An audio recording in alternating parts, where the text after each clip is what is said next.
हिंसा मनुष्य को मुझसे बहुत दूर ले जाती है।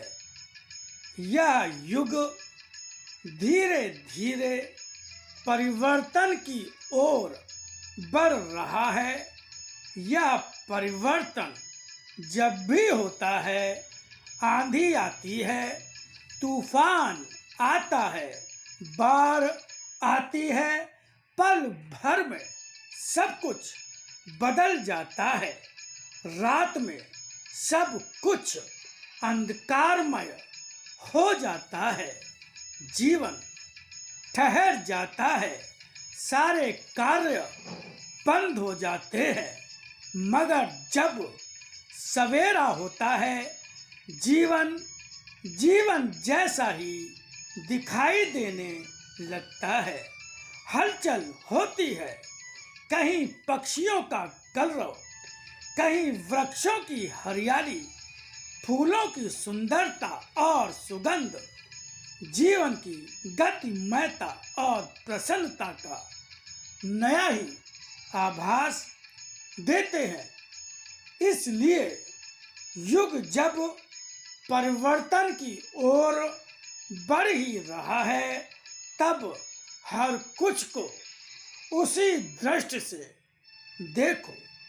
परिवर्तन युग में होने वाला साधारण नहीं होता, बहुत ही असाधारण होता है, जो किसी भी वस्तु को नया रूप दे देता है।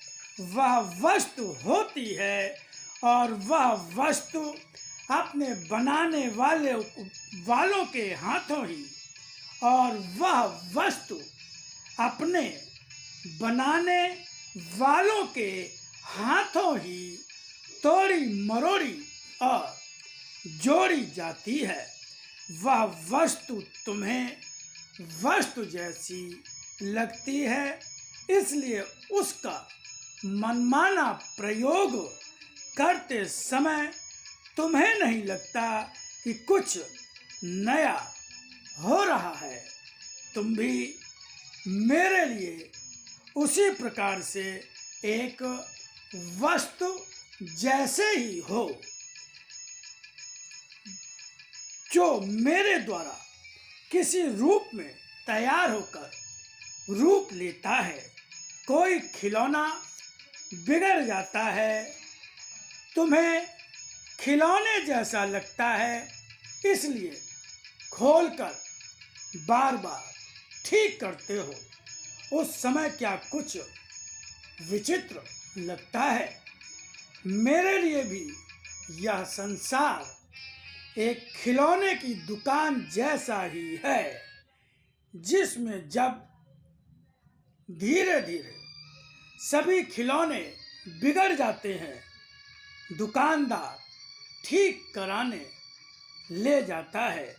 उसी तरह मैंने अपने खिलौनों को अपने अपने कर्म करने में स्वतंत्रता दे दी, किसी सीमा में बांधकर नहीं रखा।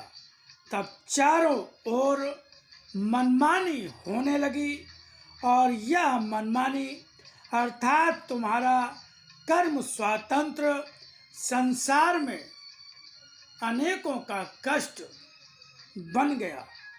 कभी पशु पक्षियों को मारने लगा, कभी उनका भोजन छीनने लगा, कभी उन्हें ही भोजन बनाकर खाने लगा।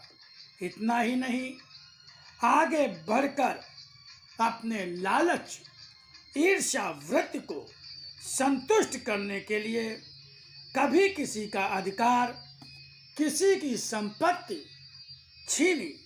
संसार में मच्छर मक्खियों खटमलों को मारकर विभत्सता की हंसी हंसते हुए अपनी विभत्स प्रकृति का परिचय देने लगे।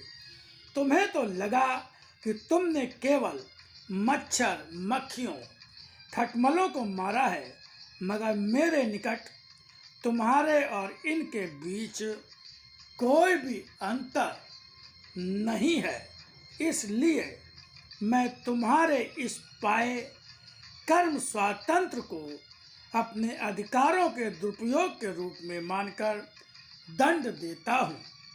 मेरा दंड तुम जानते हुए भी जब दंड की चिंता नहीं करते, तब तुम्हारे दंड की सीमा और स्थिति भी बता रहा हूँ।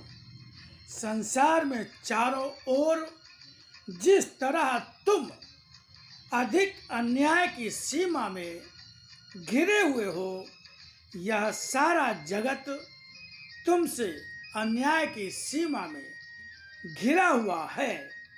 मैं उन्हें अन्याय से मुक्त करके जीने का अधिकार दिलाता हूँ और तुम्हें भी अन्याय से मुक्त करके जीने का अधिकार दिलाता हूँ। इसलिए भयंकर दुर्घटनाओं में जब अनेकों एक साथ बिना सोचे एक पल में समेटे जाते देखते हो, उसमें मेरा न्याय जानो। भय मुझसे नहीं, स्वयं अपनी बुद्धि से करो। मंदिर जाने पर भी कर्मों का फल पाना ही होगा, न जाने पर भी कर्मों का परिणाम आएगा ही।